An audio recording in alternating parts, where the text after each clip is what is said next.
I won't be long, but it's necessary. It's necessary that we say something, that we start with our sermon series. So, it's so powerful. But just give me a few minutes with you here this morning, that you enjoy the worship. Hallelujah. So that's worship. Thank the Lord for His presence and His goodness in this place today. So we believe that the Lord spoke to us as a church and gave us a word for this year, which we also call the hashtag for the year, which is, can you remember that? Wisdom. Say with me, divine wisdom. Can we make a declaration here this morning? Say that I will increase in wisdom, stature, and favor. Say it one more time. I will increase in wisdom, in stature, and favor, just as Jesus increased in wisdom, stature, and favor. We need wisdom. How many of you will agree that we need wisdom? The word says in Luke chapter 2, verse 52, Jesus grew in wisdom and in stature and in favor with God and all the people. And the subtitle of my message, because the sermon series is called Wisdom, Stature, Favor, or the Wisdom from Above. So the subtitle this morning is Wise Up, Wise Up. And to say it in a different way, I believe God wants us to ask Him for wisdom. I believe God wants, and I will show you examples in the Word of God where people asked for wisdom. Wisdom is so crucial. We need it. Young people, how will you pick the right spouse if you do not have godly wisdom? Have you ever thought about that? You need to make such a crucial decision when you are young to pick a partner that you will share the rest of your life with in marriage. Where will you get the wisdom to do that?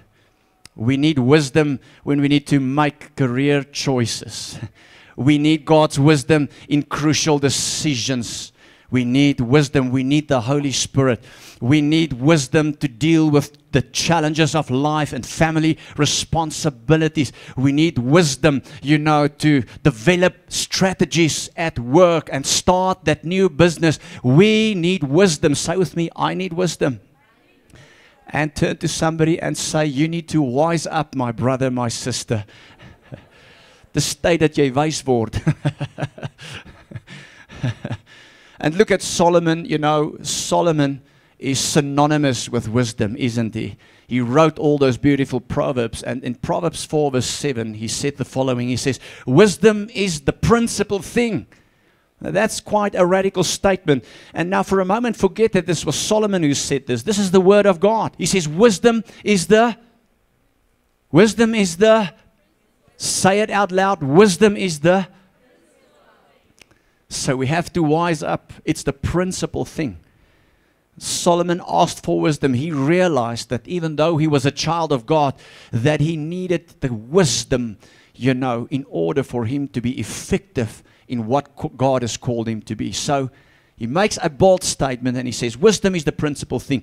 And then a very short, radical command. This is a command. He says, therefore get wisdom. Therefore, get wisdom. He says, and in all your getting, get understanding. So he says, you are always asking for things and you try to get things. You pray for things. You pray for provision. You pray for healing. You pray for this. You pray for that. He says, but in everything that you pray for and ask for and all you're getting, he says, make sure that you also get wisdom, get understanding, that you also ask for wisdom. And this morning's message, because we had such a powerful time in worship, and I just want to spend a few minutes just to lay a foundation, because for the next few weeks we're going to talk about the wisdom from above, what it means in our lives, the meaning thereof, and how it works, and on a practical level in through our lives. So I just want to lay a short foundation, and this message is all about asking for wisdom. And I want to ask you this: when was the last time that you asked for wisdom? When so here's what we do. We ask for our need. We ask for the provision. We ask, Lord, help me here, help me there. And there's nothing wrong with that. There's nothing wrong to ask God for anything. Jesus Himself said, "Seek, ask, knock. Seek and you shall find. Ask and you will receive. Knock and it will be open for you." So nothing wrong with that. But when was the last time we actually asked for wisdom? Because you see, here's the thing. I believe there are so many things, that we ask for, that maybe we should stop asking for those things and instead start to ask for wisdom. Maybe you should stop asking for what you think you need. I want to say that one more time. And that's what the Lord is saying, I believe, to us here today. Maybe stop asking for the things that you think you need and start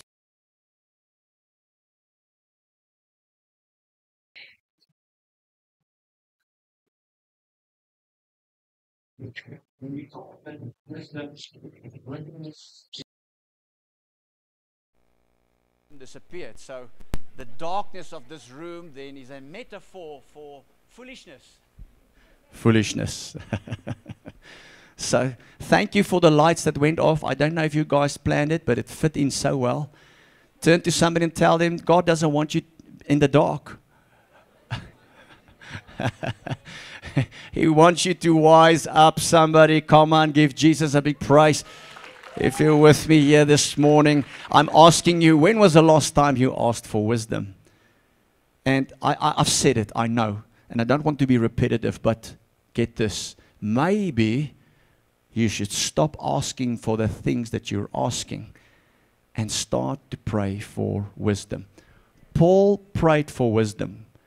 Can you remember? He said, Lord, we spoke to the Galatians. He prayed for the Colossians. He said, Lord, I pray that you fill them with wisdom and insight and spiritual understanding. Jesus, we know, increased in wisdom, stature, favor. I will mention, if we have time, examples from the Old Covenant. Daniel was a man full of wisdom. Solomon, is synonymous with wisdom. Wisdom is throughout the Word of God. James, the brother of Jesus, spoke about wisdom, and we probably talk about that next week. So the question is, when was the last time you've asked for wisdom? We need wisdom. What is wisdom? Let's just quickly lay a foundation. Wisdom is to have the fear of God and to understand that life is short. Wisdom is only accomplished when the Holy Spirit lives on the inside of us. In other words, when we've been baptized in the Spirit of God, because He's our teacher. He teaches us about everything. Wisdom is not about experience or titles or positions or education. And there's nothing wrong with education and experience. God will use that as well. But you and I can have wisdom even though we do not have experience. Isn't it powerful? So if you're a young person in this place, you might not have all the experience in life, but you can still make wise decisions when you fear God and understand that you're here for a reason and are filled with the Holy Spirit. The Word of God says in Proverbs chapter 9, verse 10, he says, fear of the Lord is the foundation of wisdom. Now, what does it mean to fear God? It means that we honor Him, we respect Him, we believe in Jesus Christ. Listen to me, people, the most important thing that you can do with your life is to surrender to Jesus Christ. Wisdom starts with Christ Jesus. Where does wisdom start? With Jesus Christ. With saying yes to Jesus. Hallelujah.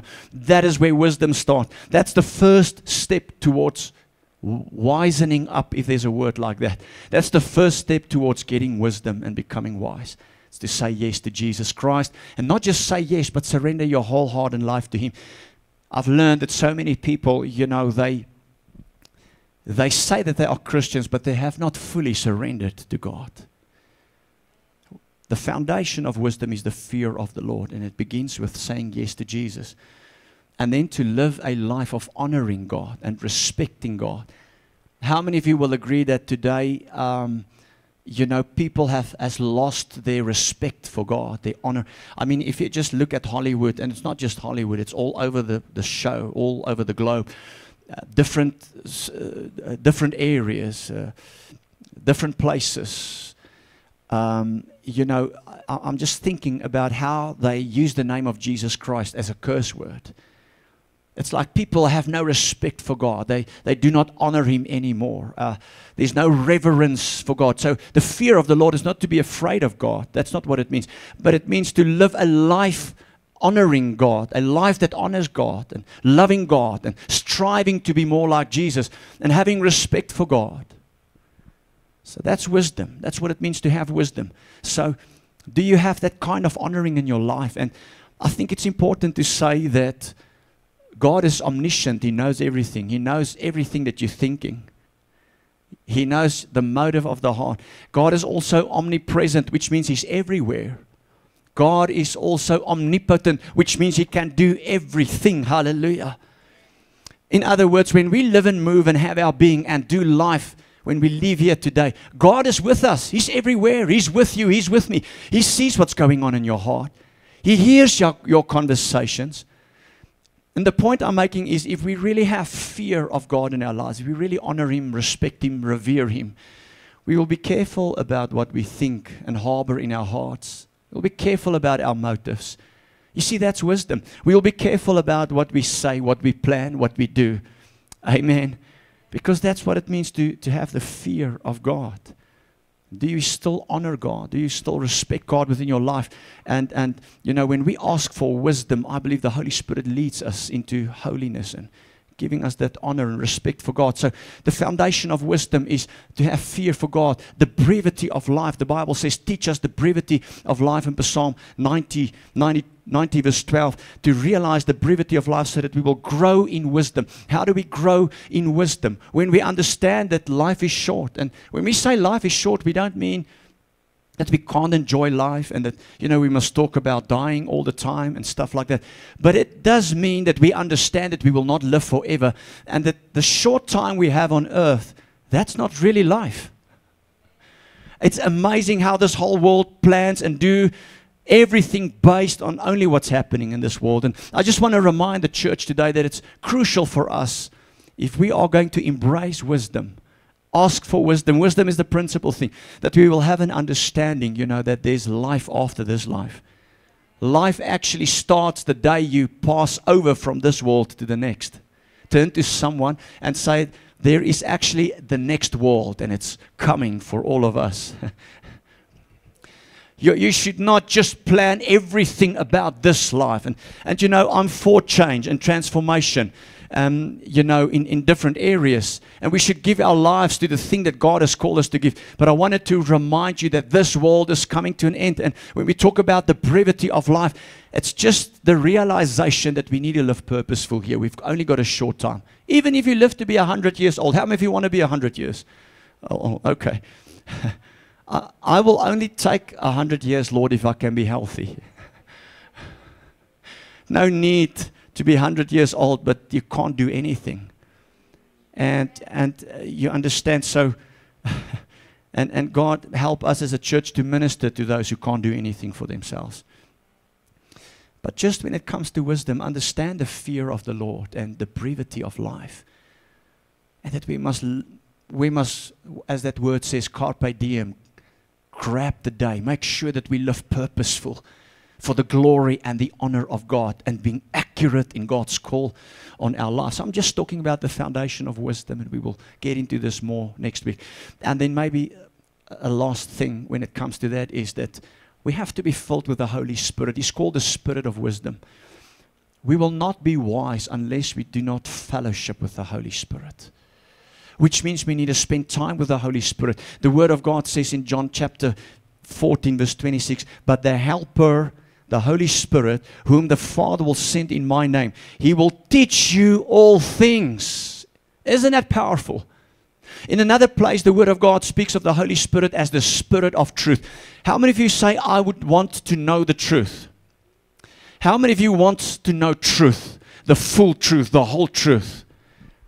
I know many people are into truth and they call themselves seekers of truth. I was also looking for truth until I met Jesus. Jesus calls Himself the way, the life, and the truth. There is no truth besides Jesus. Everything you're looking for is in Jesus. Every answer, every solution. And that is why, even though we honor politicians, because we need politicians. I know you may not like that, but some of the young people may even aspire to become politicians. I want you to know we need them. We need doctors. We need scientists. We need them all. But I want you to understand that there is only one truth. And His name is Jesus. None of these professions I've just mentioned, none of them has the answer. The answer, the solution is found in Jesus. And when we're guided and led by the Holy Spirit, we have the fear of God in us. We become accurate in who we are, living out our purpose. And the Holy Spirit leads us and guides us, and He becomes our teacher. And it's my prayer here this morning that we will begin to fellowship with the Spirit of God again, and that He will begin to teach you. But here's the thing, He does not teach you unless you don't study the Word. How many of you say, I love wisdom? Maybe you say, well, okay, I've never thought about it, about loving wisdom. Solomon said it's the principal thing. He says, get it, get it. I want to show you how much you love wisdom by asking another question. How much time have you spent in the Word of God this week? How much time do you spend with the Word of God? Because we read in John chapter 14:26, the Holy Spirit will teach us all things. Listen to this. And He will bring to your remembrance everything I have said to you. These are the words of God. Jesus, by the way, is the Word of God. The one through whom God created everything. If we study the Word of God, the Holy Spirit comes and He guides us and He leads us and He illuminates us, and we become a people of wisdom. Solomon said it's the principal thing, and this morning is all about getting it. Say with me, I must get it. I must wise up, getting wisdom, which means we need to return to fellowship with the Holy Spirit and loving the Word of God. The Psalm 119 verse 105 says, your word is a lamp to guide my feet and a light for my path. Isn't it powerful? Your word is a lamp. That's illumination. That is truth.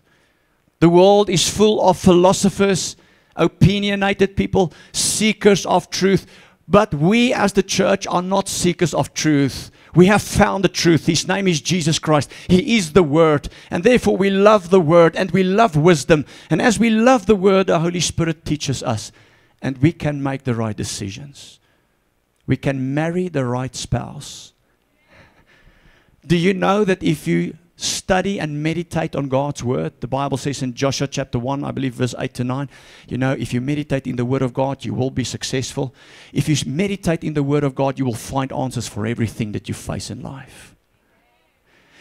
This generation of people must love the Word again. We must meditate in God's Word again. And as we do, we hear the Spirit of God comes in. And He reveals that Word in my spirit. And you know, I don't know what it is that I've read this morning in the Bible, but now I know this is the spouse for me or not the spouse for me. I don't know what it is that I read in the Bible and my time in devotion with God, but all of a sudden I am certain it's not left, but it's right. It's not this door, but it's that door. Hallelujah. I don't know what it is that I've read and when I studied the Word of God and meditated on it, but now all of a sudden as I do life today, all of a sudden I have strategy for this problem. I know how to solve this and do this. I have insight. I have objectivity and discernment. It's like I have the mind of Christ. Why? Because there's an illumination. Why? The Word of God says, your Word is a lamp to guide my feet and a light for my path. Hallelujah. Let's give Jesus praise for His Word and His words and wisdom. Church, this is a time to ask for wisdom. Say with me, wise up. Turn to your neighbor and say, it's time to wise up. Wise up. Wise up. Dis tyd vir goddelike wysheid, my broer and sister. Wise up. Some of you need to make crucial decisions, but have you heard from God?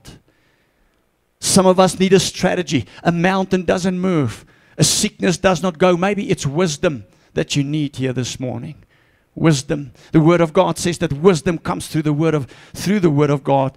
2 Timothy chapter 3 verse 15, Paul was speaking to Timothy and he wrote to Timothy this. He says, you, Timothy, have been taught the Holy Scriptures from childhood. Timothy apparently went to Sunday school. Sunday school is important. Sunday school is important. Children needs to be in church on Sunday mornings. There has to be programs. There has to be prayed over the Sunday school program. Our teachers need to be anointed men and women of God. And that doesn't mean that we as parents do not have responsibility. We do have a responsibility. But Sunday school is crucial. The Word of God says, so Timothy, you've been taught in the scriptures from childhood, and they have given you the wisdom. What does the scriptures do? They give you wisdom. The fear of God, knowledge of God, understanding the brevity of life, that I must be accurate and purposeful, allowing myself to be led by the Holy Spirit as I meditate in the Word of God, and all of a sudden, illumination, all of a sudden, understanding comes. My brother and sister, God wants to give you understanding. He wants you to have understanding here this morning. He wants to give you the wisdom to solve the problem. And, you know, it's like a golden thread through this message. And I think, you know, I must just stop here. Maybe just a few more points. Amen. The Holy Spirit did not give me a lot of time for preaching here today. But maybe I must just say this. It runs through a golden thread for me through this message. Maybe we should stop asking for the things that we're asking for and begin to ask for wisdom. Get back to the Word of God. If we love wisdom, we must love the Word of God. All the answers, all the solutions that we need in life is in the Bible. I wanted to actually bring my Bible. My Bible looks like it's been to the war and back. Because I take it, I read it, I make notes, I meditate it. I make a practice of thinking about the Word of God when I'm not with the Word of God, which means the meditation. And that's where I believe God speaks to me, where the Holy Spirit guides me and leads me and gives me the wisdom that I need to face the challenges of life, to raise my kids in the fear of the Lord, but I still fail there, I believe, many times. Marley, don't say amen now. You'll get a hiding when we go home. Loving my wife, be the pastor God has called me to be. I need wisdom. And for that to take place, I need to get back to the Word of God. Love the Word of God. And maybe we should all get back to the Word of God and stop asking for the quick fixes. The reason God has not answered those prayers is because we're praying for the wrong thing. Instead, we must pray for wisdom. Solomon prayed for wisdom. Can we maybe skip to Solomon's scripture? Solomon was synonymous with wisdom, and I will conclude with this. And may I warn you, it might take 10 minutes. Okay, my conclusion. Is that okay? So that at least you understand. So Solomon, what did Solomon do? He just became king and he asked for wisdom. Can you imagine that? And God appeared to him. He could ask for anything. Listen to the words from 1 Kings chapter 3 verse 4 to 5. The most important of these places of worship was at Gibeon. So the context is that Solomon was praying and making offerings to God. And he was looking to find God and to ask God for knowledge, for understanding, for capacity, and for wisdom, which are all the same basically. And so at this place, the Bible calls it the most important place, Gibeon, he went there and he sacrificed 1,000 burnt offerings. Now understand that there were many places of offering. So only at Gibeon, which was seen as the most important place of sacrifice and worship, only at Gibeon did Solomon offered 1,000 times, prayed, worshipped, sought the presence of God for wisdom. Which means that there were many other places and probably thousands and thousands and thousands of offers to ask for what? Wisdom. I want you to grasp that. He made all the sacrifices and prayed, I don't know for how long, at many different places of worship to ask for what? Wisdom. And verse 5 says, that night the Lord appeared to Solomon in a dream, and God said, what do you want? Ask and I will give it to you. What if God comes to you today and say, what do you want? Ask and I will give it to you. What are you going to ask for? A boyfriend? Money? Probably 90% of people say, well, $5 million will solve it all. More money doesn't solve it. More Jesus solves it. Some people even not like this. Yes, Pastor, 5 million. That's what I need. If God appears, then all my troubles. No. Your troubles will increase when you get more money without Jesus. You don't need more money. You need more Jesus. Amen. The solution is in Him. The solution is found in Christ. He's still the answer. And when we filled with His Spirit and meditate in the Word, the answer comes because Jesus is the answer. He's the person of truth. So what would you do when God says, okay, now ask anything. Just quickly think, what will you ask for? Oh, I pray that my children will be okay. Oh, I pray for my marriage. Oh, I pray for a different job. I pray for this. I pray for that. What will you ask for if God appears to you?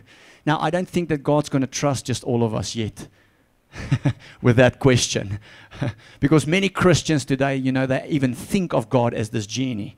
That whenever you need stuff, you go to God. No, that's not Christianity. I don't even know what that is, but that's not. It might fit into some religion, but that's not Christianity. Anyways, verse 5 says, that night he appeared to Solomon. And we know, and he asked him, Solomon, what do you want? I'll give it to you. And what did Solomon ask for? Wisdom. What did Solomon say in Proverbs 4 verse 7 about wisdom? It's the principal thing. When was the last time you and I asked for wisdom? That's my message here. And I conclude with verse 12. I don't conclude. There's one other scripture that I will conclude with. Is that okay? Verse 12, he says, I will certainly give you the wisdom and knowledge you requested. And look at verse 11, because your greatest desire is to help people. So God said to him, I will answer your prayer because your motive is right. When we come to God, we must test our hearts. Why do we ask the things we ask for? Is the motive right? Will what we ask for, will it also benefit other people? Because the great commandment still says, love God and love your neighbor as you love yourself. Or are we only asking for ourselves all the time? Look at the motive of Solomon. I think it's important to get prayers answered that our motives must be right. Because your greatest desire is to help people, and you did not ask for wealth. 99.9% of people always ask for wealth, fame, fortune. He says, Solomon, I'm going to give you whatever you ask for because your heart's right. Now, Solomon asked for wisdom. God knew he was going to ask for the right thing. And look at verse 12. He says, I will certainly give you the wisdom and knowledge you requested. Again, when was the last time that you requested wisdom from God?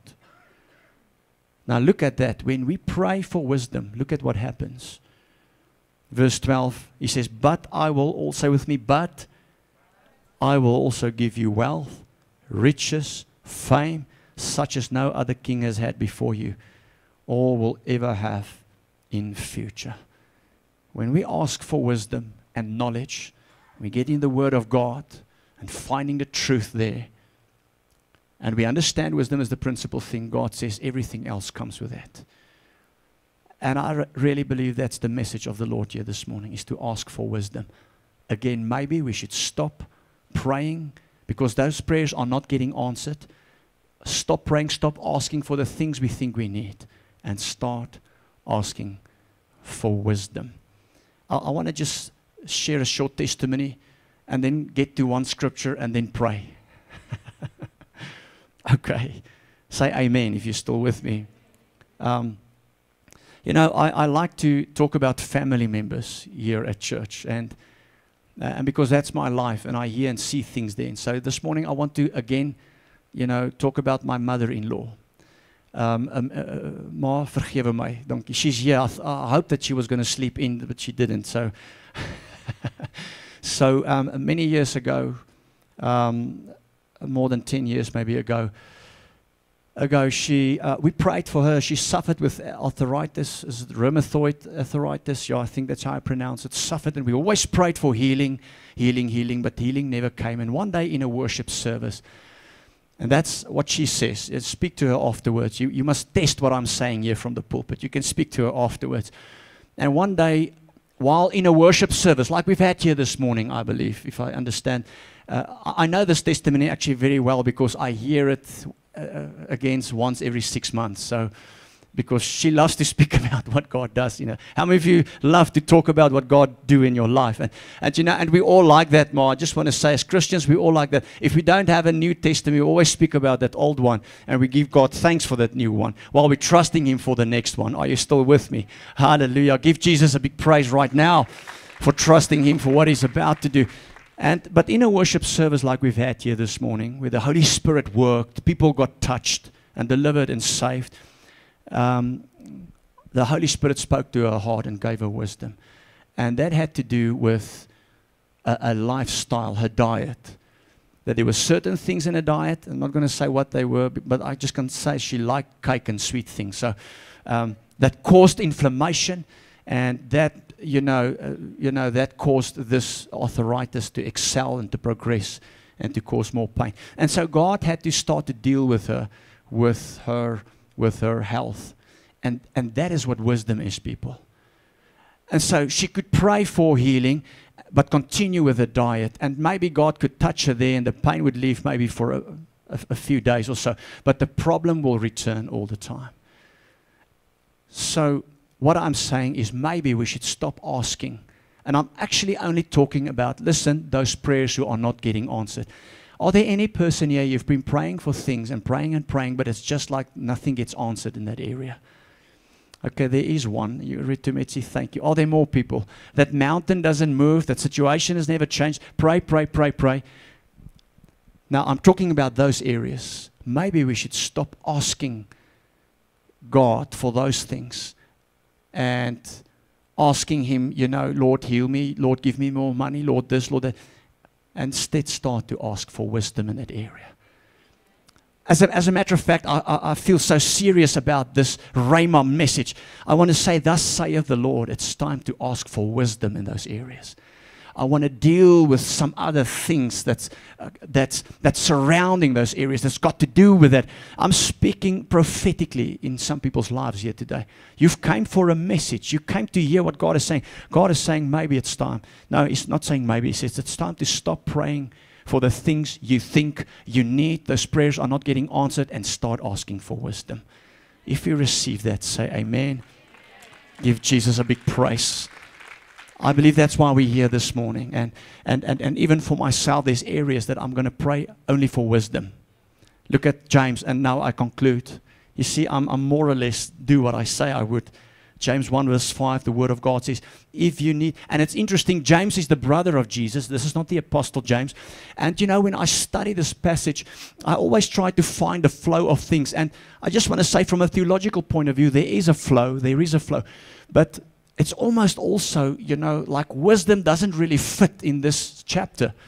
I know from a theological point of view, we can find the flow in everything. But to me, just from a practical point of view, it's almost like wisdom does not even fit in the place. It's like all of a sudden a light bulb goes on, and James, the brother of Jesus, the half-brother of Jesus, says, if you need wisdom, ask our generous God, and He will give it to you. And this is so beautiful, because it's like James is saying, there's one prayer you can bargain on God's going to answer. And that's when you ask for wisdom. He says, and God's not even going to judge you. He says, He will give it to you. He will not rebuke you for asking. Isn't it powerful? Solomon says it's the principal thing. Jesus increased in wisdom, stature, and favor. By the way, will you agree with me that Jesus would not have increased in wisdom, stature, and favor if He had not been asking for it? The Father did not give Jesus wisdom because Jesus was Jesus, the Son of God and the Son of Man, and that was just His share. No. Jesus was a man of devotion. Jesus prayed. Jesus spent so much alone time with His Father. And I want to give you this revelation here today. Part of what He was asking for was wisdom. When was the last time you've asked for wisdom? Can we ask Him for wisdom? We have a promise here today. If you need wisdom, ask our generous God, and He will give it to you. We've got this promise that God is here this morning to give wisdom to whoever will ask Him. How many of you will ask for wisdom with me today? If that is you, please stand to your feet with me and let's ask Him now in Jesus' name.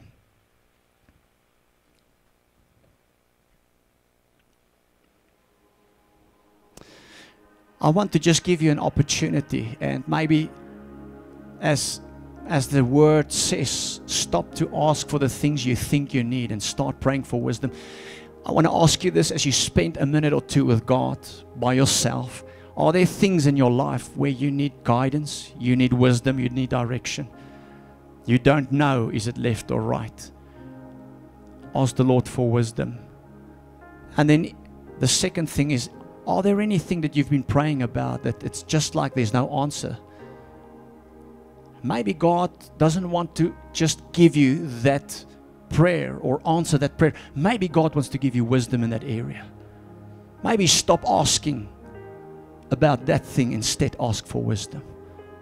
Just take a minute or two and speak to God in this place. And I believe there's an anointing, there's an atmosphere, there's a move of God in this house today to come and provide us with wisdom, with insight, with discretion, with truth, with strategy right now. In Jesus' name. Lord, we receive it. In Jesus' name. Lord, we pray this morning for those areas, those prayers we've prayed that's not been answered. And today we don't want to pray for that anymore, but we pray for wisdom in those areas.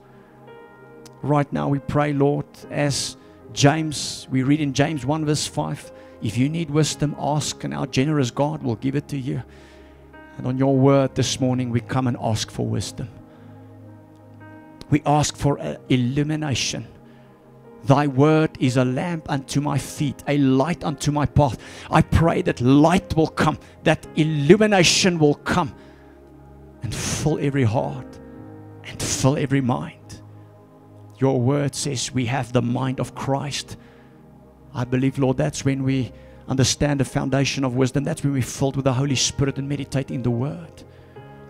I pray for illumination in every brother and every sister here this morning. Our young people, Lord, they need wisdom. Older people need wisdom. We need, in every stage of our lives, we need wisdom. And we pray for wisdom this morning. Right now, Lord, that they will pick the right spouse, make the right career choices, understand their purpose, their call in life, live accurately, live God, glorifying God, honoring lives right now in Jesus' name. Wise up. Wise up, the Lord says, wise up, ask for it. Wisdom, just for a moment, just ask for wisdom, wisdom. Wisdom about my health, wisdom about my children, wisdom about my marriage, wisdom at work, wisdom for starting this business, this dream. I have this dream, I just don't know how. Give me wisdom. Lord, may there be a download of wisdom all over this place, in every heart and every life. I come in agreement with every prayer here this morning. And Lord, then it's also our prayer that we live in a day and time where we do not maybe spend enough time with your word. And I want you, brothers and sisters, if you've stopped reading the Bible and meditating in the Bible and study it and ask the Holy Spirit to reveal the word of God to you, won't you just with me repent and say, Lord, sorry for the lack of Bible study in my life. The word is the source of wisdom. We live in an information age, but wisdom from God means being well informed through the word and the Holy Spirit. You cannot be well informed in line with Jesus the truth without the word and the Holy Spirit. Some of us listen to influencers who are not even spirit-filled, born-again children of God. They don't even know Jesus, but we allow them to inform us. No, return to Christ. Return to Jesus. Return to be filled with the Holy Spirit. And live in the illumination and the wisdom of God.